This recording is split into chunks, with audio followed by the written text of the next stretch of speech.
Hey folks, welcome to Bear Mountain today. We are going to do a video here on drip irrigation, how we'd set this up in our crate house for our anemones. And so I thought I'd just walk you through since we're going back through and putting in new drip lines and kind of updating the feeder lines on things to make sure we don't have any leaks or cracks or anything like that in it. And so I just kind of walk you through about how we set up on our crates.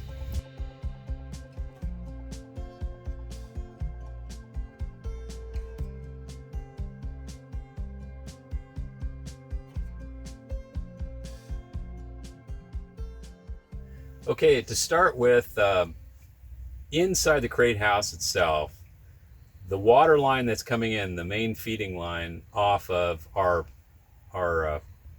frost-free faucet outside, is already gone through a filter and it's already gone through a pressure reducer.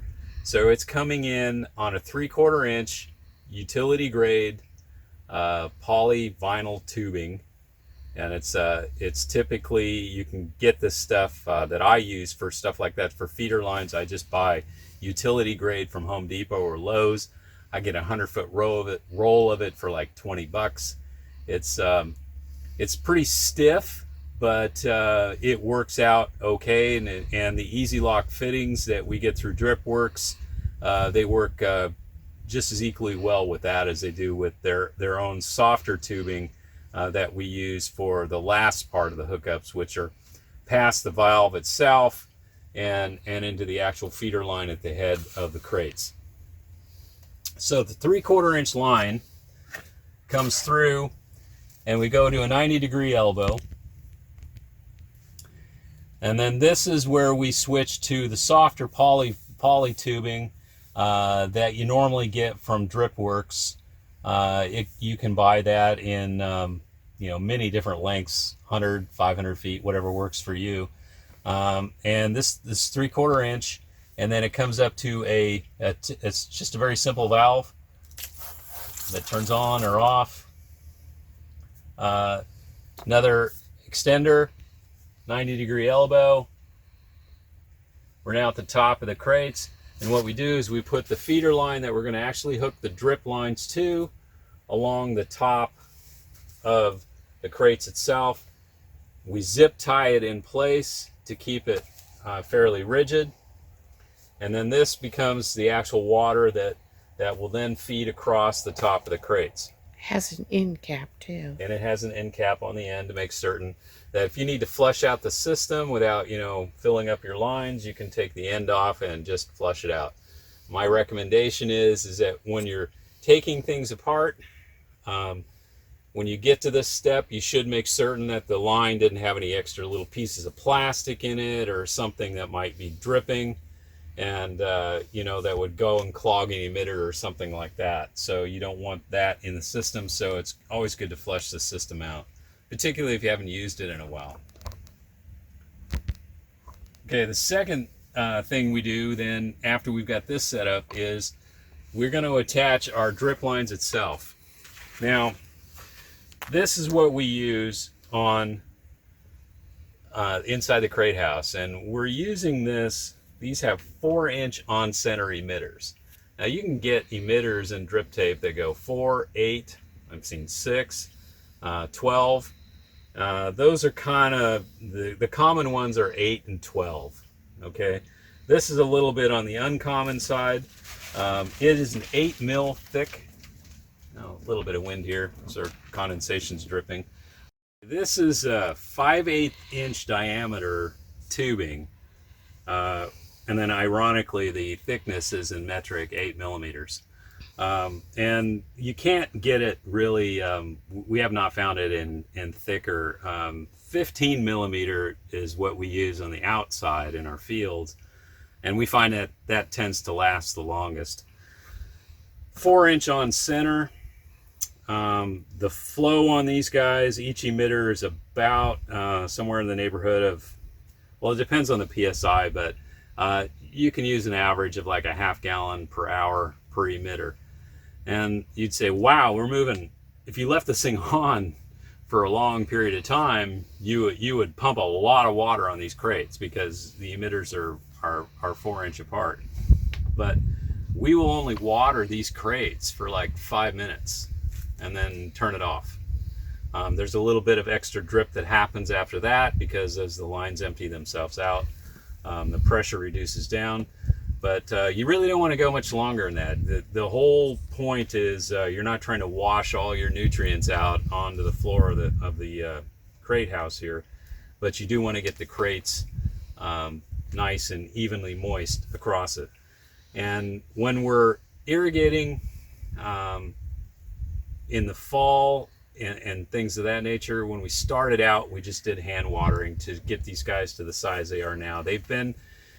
This is about 6 weeks since they were originally planted. Almost at 8. It says 10:15. Yeah, that's 10:15, 10:25, somewhere in there. I guess we've got a little bit of overlap here, but you know, we're approaching the 2-month mark on these guys, and we have a few of them that are starting to show buds, and so we're now at pretty small. Yeah, they're pretty small when they start out. We're probably going to be looking at beginning harvesting on these crates and starting in January. So what we don't want to be doing is watering overhead when things are blooming. And so I've been a little late in getting my drip lines back out. But we should be ready to go. And irrigation, like I said, we'll hit it maybe once. At this rate, I've been hitting them watering maybe once every 3 weeks. And it just kind of depends. If we get into a stretch where we have a lot of clear, sunny weather, we're going to get a lot more moisture evaporating out of the crates. If we tend to be cloudy longer, it may be a longer period of time. So in the wintertime, we just kind of play it by ear and see what happens. Now, as we move into February and these guys are in full production and they're blooming, we'll be watering these guys at least once a week because they're just going to be pumping through the water and pumping a lot of growth in terms of the blooms and things of that nature. And so we don't want to overwater, but we want to make certain that we keep the crates evenly moist as we go through the harvest season. And how do we connect the drip tape to the feed line? These are what we use. I don't know if you can zoom in on that. And they are a connector that's also sold with the same company that sells the drip tape, DripWorks. But it's pretty common. Getting a little breeze through here.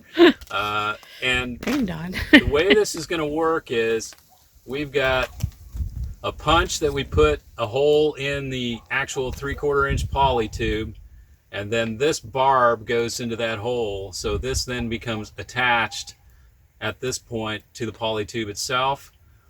The drip tape is then put over this barb on this side, pushed in as far as it can go, and then it's locked down with a screw, and that's what holds the drip tape in place. So what we can do is we'll show you what one of these guys looks like hooked up, and then we'll go down and we'll take a look and say, well, how do you terminate it? And there are varying different ways to do it, and we'll show you a couple that we've used here on the farm. So let's take a look at how we connected it up.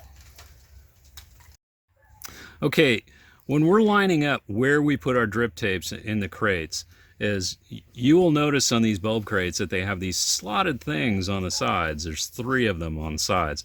That, to me, in many cases, what people do is actually run their drip lines through that. I tried that one year, and what I found was it was more difficult because the crates have to be absolutely perfectly 100% lined up. And what happens is there's different manufacturers of these crates, and so their idea of lining up isn't necessarily exactly the same. So as these bulb crates that we got, we've accumulated over the years, and it depends on who actually made the crate. And so what we were finding is we had things that were off. So we tend to just use this as a guide to say, where do we attach the drip line to the feeder tube instead of using the tube through this. So let me give you an example of how do we make a punch. Now, You can buy from the drip irrigation company an actual punch that'll work for this. But what I found was, well, the Phillips head attachment on my Leatherman is exactly the same size as the hole that the barb's got to go through. So it works really well just to use the Leatherman, and saved a little money on a tool that I don't need. And you always have it. And I always have it because I'd probably lose the punch faster than I'll ever lose my Leatherman. So let's attach one up and we'll see how it goes. I already laid this drip line out over the crates itself and kind of snuck it into the plants. What I find easier to attach for a first time into a feeder line is first put the actual connector onto the drip tape itself. And what I try to do is wet it down a little bit so that it slides in easier. Use a little, you can use, if you had soapy water, you could stick your finger in some soapy water and run that on the inside, or just spit in it, depending on how, you like germs. Anyway, so it slides on completely on. Okay, so we've now got the drip tape completely on. So then we just tighten it down on the thing, and now we've got an attached drip line. Okay, the next step is, where are we going to attach it onto the feed line itself? Now I got to be a little careful in here because I want to go right about here. I want to keep it as level as I can. I don't want to be, angling up or angling down and putting a crimp in the actual drip line itself. I want to make sure that I'm right on, the middle of the tube before I punch my hole. So it looks like I'm going to need it be right about here. Can't see. Yeah. There you go.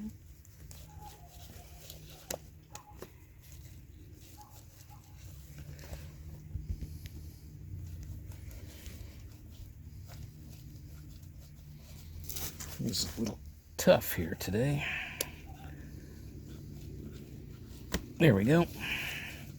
Just kind of twist it out. All right, so the next step is find my hole, stick the actual barb itself to the hole, and just kind of work it back and forth, and it eventually slips right in, and you got a tight fit. And that's it. And you just do that to all of them, and we're attached in, and if all goes well, it's attached really well and we don't have any leaks. Okay, these are a type of plug that are screw-on type, and it's kind of got the same barb as where the connector is into the main line, except there is no connector on the end of it. There's just it's just a plug itself with a loop on the end, so that if you're trying to put tension on the lines itself, say you're doing this out in the field, the idea is that you could stick a small stake, like a 3/4 inch, or not 3/4 inch, more like a 3/8 inch fence rod through, that would hold tension on your drip line to keep it from snaking around from expansion and contraction when it's heating and cooling. These are okay. They basically go into the drip line the same way. The idea is you're trying to get it all the way in, and then you use the lock nut to screw on. Now, what I have found is that these guys tend to definitely need an extra little bit of a twist with a pair of pliers, because they don't work as well as some other methods in terms of keeping things from dripping. So you still get some drip out the end of it. And so what I do is, this is an older one, and I've kind of accidentally busted off a wing nut off the thing, which didn't, these little guys right here for help holding it when you're tightening it. But I just kind of like try to tighten it down a little bit with a pair of pliers, and that tends to help tremendously. These lines are going to expand and contract with heat. So one of the things that we do is we'll use zip ties to kind of keep them in line. And it's been one of the things we should probably do is figure out a method that we can use some kind of like bungee cord or something to keep it, tight.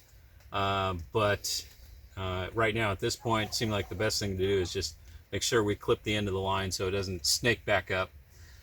We may still get a little bit of twisting, and if you find that you do that with the crate system, you can just maybe make a zip tie over the top to keep it guided where it needs to be. Not so tight that you'll prevent water flowing through the line, but good enough to keep it in line where it needs to be itself. Now, one of the other methods that people use, if we'll come over here, we can take a look at this. This is another style, and it's made by a company called I think it's Agrifem. And the idea is you're constricting a flow once you've made a number of folds in the actual drip tube itself, and then you're pulling this item back towards the folded amount, which kind of creates kind of a blockage. So the idea is you stick it on first up the line, make some folds. I usually do about 2 good folds like that. So now it's kind of thick, and then if you pull this back till it's tight, and that will cause the thing to be blocked. If you feel that you need to take it off, then it just becomes a matter of you got to go back through and you got to work it through to get it out. Or in this case, yeah, I really jammed it in good. So hey, I know this one's good.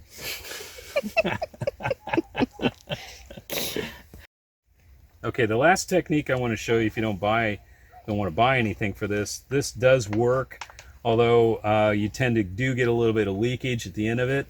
This is a scrap piece of the same drip tape that we put in place, and what you do is you just kind of cut maybe a couple, 3, it looks like about 4-inch, I guess, in this case.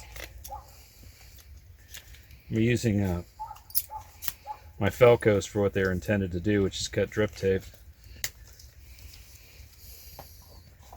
And the idea is kind of the same principle of the purchased little end piece. Is what we're going to do. Let me get this open as wide as I can get it. Is we're going to fold this a couple of times, and then we're going to work this over the top as just like a sleeve. So if you just kind of keep working it, it eventually gets into it. It takes a little bit of effort.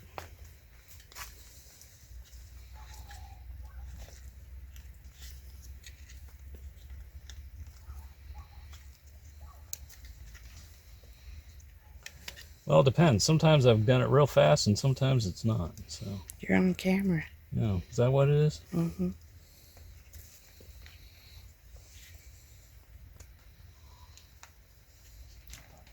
There we go.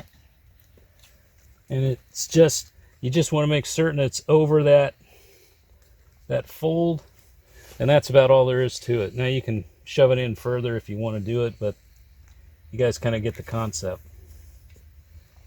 Now as the line inflates, what's going to happen is it's going to inflate around this, but it can only inflate as much as the drip tape itself. So it does tend to stop the flow and keep the line pressurized. Although you will get drippage out of the end, it'll be almost like another emitter itself. Anyway, those are the ways that we found that you can kind of take care of, terminating a drip line. So that's about it for the drip system in here. Just as a couple of technical notes, we're using a Seninger 20 PSI pressure reducer. We use a backflow preventer at the well itself on the faucet from the well, and we also use a 200 mesh filter. We tend to use the stainless steel filters instead of the nylon mesh. They tend to be a little more robust, and 200 mesh for us keeps any kind of particles that are in the well water, etc., from getting in and clogging the lines. We find that we get about a 3-year use out of these lines. Typically what happens more than anything else is accidentally they get cut, or some rodent comes in and maybe chews on it or something. So we end up getting, you know, it's not so much that they clog up, it's more like they just get sliced up pretty good that we end up having to replace them. And although, in a general sense, these drip tapes, if they weren't damaged, would probably, with well water like we have, we would probably get maybe 4 years out of them in the crate house itself. And I think our water's pretty hard. We have a lot of calcium, magnesium in it, so we do get a fair amount of scaling on it.